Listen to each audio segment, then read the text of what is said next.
Friends, మనం రామేశ్వరంలోని సీతా బావి దగ్గరికి వెళ్తున్నాము.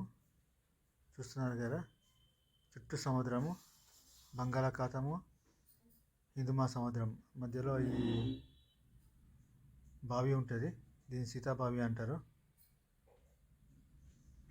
పురాణాల కథల ప్రకారం సీతామాతను లంక నుంచి భారతదేశానికి తీసుకొచ్చాక సీతామాతకు దాహం వస్తే రాముడు ఇక్కడ ఒక బాణం వేసి భూమి నుంచి ఈ జలాన్ని తీశారని అంటారు. అందుకోసమే ఈ జలం తీయగా ఉంటాయి. సో అదే చోట అని అంటారు. కనుక ఇక్కడ బావిని నిర్మించారు. ఇందులోని నీరు మనకు తాగి చూస్తే నిజంగానే తీయగా ఉన్నాయి. సో భక్తుల నమ్మకం ఏంటంటే, ఆ రోజు రాముడు బాణం వేసి వెలికి తీసిన భూగర్భ నీరే ఈ నీరు.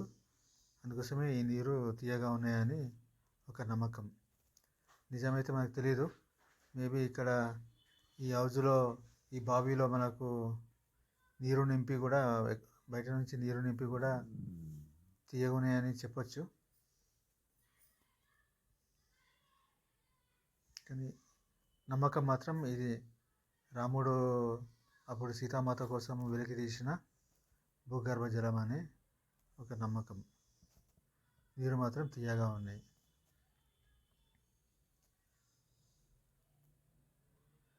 మనకు కుడివైపు హిందూ మహాసముద్రం, ఎడమ వైపు బంగాళాఖాతం, మధ్యలో ఈ బావి.